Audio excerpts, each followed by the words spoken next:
Olá, estamos de volta com a transmissão ao vivo do Liderança Talks no Lean Summit 2025. E agora eu estou aqui com Fábio Regis, diretor do Sítio Barreiras. Conta um pouquinho pra gente, Fábio, sobre o que é o Sítio Barreiras e aí a gente continua a nossa conversa sobre um assunto um pouquinho mais específico. Quanto tempo eu tenho? Até amanhã? Não é fácil a gente falar sobre o Sítio Barreiras, a gente teria tantos aspectos para falar sobre o Sítio Barreiras, mas eu poderia dizer que, em princípio, somos uma fábrica de gente. A partir daí a gente consegue fazer um monte de coisa. A gente faz inclusive frutas, a gente faz transporte, a gente faz serviços, a gente cada vez mais está ampliando o tipo de serviço e o tipo de operação que nós temos, mas sempre baseado no desenvolvimento de pessoas. E para contextualizar, o Sítio Barreiras é do meio do agronegócio, né? Vocês começaram como produtores de banana no Ceará, expandiram, porque agora vocês têm 3 fazendas grandes, né? E agora expandindo para outras frutas também, mas a fábrica de gente é porque vocês são uma coisa que a gente diferencia muito no agronegócio, que tem um foco muito grande em pessoas em uma área que tem uma evasão muito grande de colaboradores. Eu queria que você falasse um pouquinho sobre.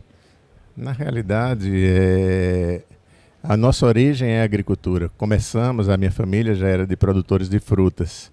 E daí venho, sou agrônomo, mas percebemos que se parássemos dentro da porteira, não teríamos efetividade, porque quem realmente vai perceber o valor da fruta é o consumidor final. E dentro de uma cadeia tão longa, tem muitos agentes que muitas vezes não teriam o mesmo pensamento que nós, em termos de qualidade, de controle, de cuidado com a fruta, e de nada adiantaria nós fazermos um trabalho muito bem feito dentro da porteira se a gente não visse esse resultado chegar lá na ponta, para o consumidor final.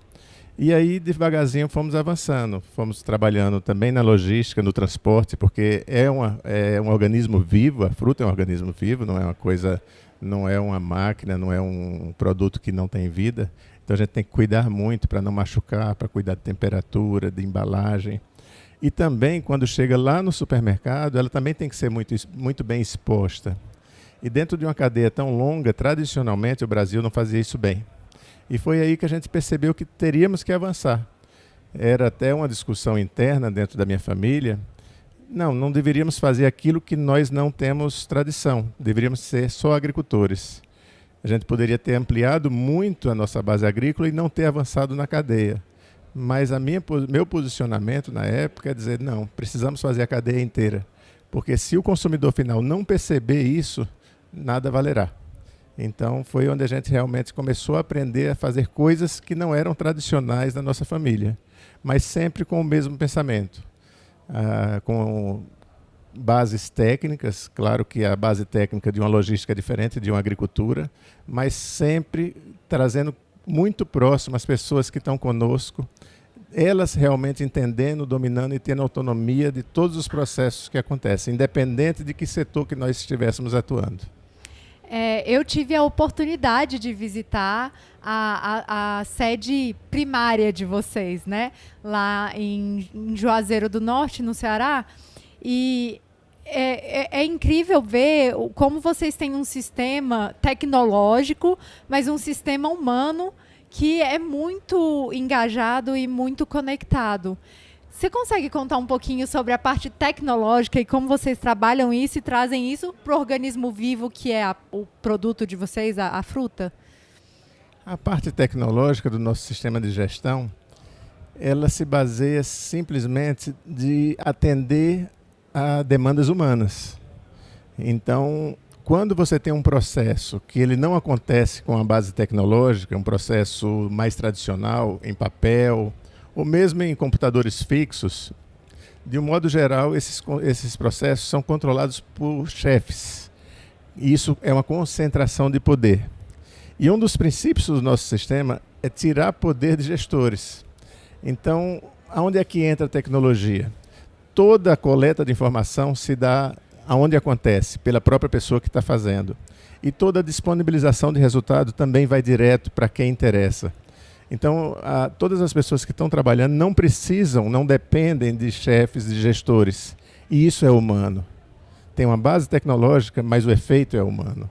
E essa é a mágica. É usar a tecnologia para promover o desenvolvimento humano. Não a tecnologia pela tecnologia. Vocês têm outra coisa que funciona dentro desse sistema, que é o sistema de sugestões. Que é uma coisa muito legal, que envolve o colaborador de uma forma incrível. Você fala um pouquinho do porquê vocês decidiram criar isso? Na última edição do Lean Summit, em 2023, eu tive a oportunidade de apresentar o nosso sistema de sugestão. Eu digo que esse é o nosso sistema mais evoluído, porque trata do que é mais nobre no ser humano, que é criar. Nada diferencia mais uma pessoa de um animal do que a capacidade de criar. E quando você diz para 100% dos seus colaboradores e você dá todas as condições para ele criar em seu ambiente, em seu processo, em tudo que tem a ver com o dia a dia dele dentro do trabalho, você está dizendo, você é mais capaz, você é um ser humano, você é criativo, você pode, você vai nos ajudar. E você é muito importante para a gente. Então a gente se preparou muito para isso. Então tem aplicativos que a pessoa, a qualquer momento, 100% dos nossos colaboradores, independente de ninguém, não precisa de chefe, não precisa de ninguém, ele chega num ambiente, num processo, onde queira, e ele diz, esse sistema deveria ser dessa forma e não do jeito que está. E ele inicia o processo e ele comanda esse processo. Ele tem um tempo determinado para que tenha retorno sobre aquilo, e se aquilo pode ser aplicado ou não, mas com um tempo muito definido para ele ter retorno sobre aquilo, e ele vai ter um retorno também financeiro e um retorno em termos de score para a avaliação dele como profissional e para a equipe dele. Então tem muitas aplicações, é um sistema que está dentro de um sistema mais amplo, com muita interdependência. Isso traz um impacto fantástico. Hoje nós temos uma empresa com quase 800 funcionários, e esse ano a gente deve implementar em torno de 1.400 sugestões, o que é muito importante para a gente. E eu sei que vocês têm um sistema de recompensa dentro disso, né? Então, tem sugestões que podem ser votadas como melhores, e no final do ano vocês têm todo final de mês e todo final de ano, é isso, não é mesmo? Na realidade, existe uma recompensa individual para quem fez a sugestão e conseguiu que ela fosse implementada. E tem uma sugestão também ao final do ano daquela melhor sugestão. Então, não só quantidade de sugestões, mas também qualidade. Já tivemos sugestão feitas por pessoas muito simples, pessoas que mal sabiam ler, que resultaram em resultados financeiros de quase R$1 milhão dentro da nossa empresa. É aí que a gente vê, qualquer pessoa é capaz, qualquer pessoa pode se inserir dentro de um processo criativo, ajudar a empresa a se sentir importante, se integrar muito mais dentro da nossa empresa. Além dos resultados financeiros, tem a questão também da pontuação. Tem o mês da sugestão, aquela equipe que conseguiu aprovar mais sugestões, que a gente trabalha um pouco com gamificação também. Então, é bem amplo o sistema e é o mais importante, o mais nobre dentro de todo o contexto nosso. Eu acho que isso junta dois princípios que são muito importantes. O primeiro é que ninguém melhor para sugerir uma melhoria que a pessoa que está ali atuando com aquilo todos os dias, né? Às vezes a gente pensa em melhorias mirabolantes que vão gastar um monte, mas a pessoa que está ali todo dia, ela vai saber como implementar isso da jeito mais simples, que vai funcionar de uma forma melhor. E a outra coisa é que é o engajamento das pessoas, né? Às vezes as pessoas precisam estar motivadas para estar ali. Em um mundo que a gente vê que isso está sendo um problema grave, eu acho que isso é muito importante.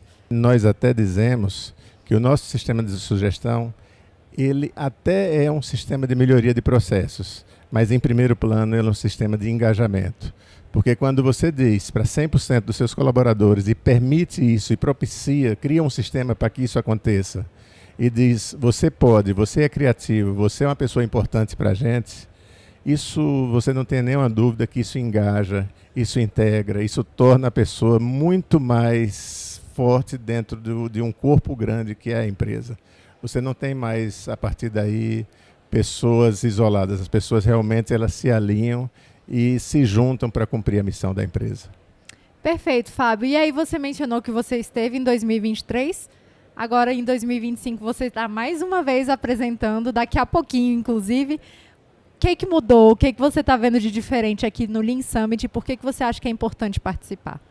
Olha, é uma grande oportunidade, a gente tem oportunidades nas apresentações que recebemos, naquelas que fazemos, mas principalmente no contato que temos com outras pessoas que vivem os mesmos dramas que a gente. Eu acredito que muda o contexto, muda a atividade, mas como em cada empresa tem pessoas, quase todas elas têm os mesmos dramas, as mesmas dificuldades. Então essa troca de experiência é muito rica. Todas as pessoas que têm aqui querem aprender, querem ensinar, querem trocar. Então é uma grande oportunidade. Eu acho que esse tipo de evento engrandece muito todas as empresas que tem no nosso país e é uma grande oportunidade e por isso que estou muito feliz de estar aqui. Muito obrigada, Fábio. E olha, daqui a pouco a gente continua com mais entrevistas no Liderança Talks aqui diretamente do Lean Summit 2025.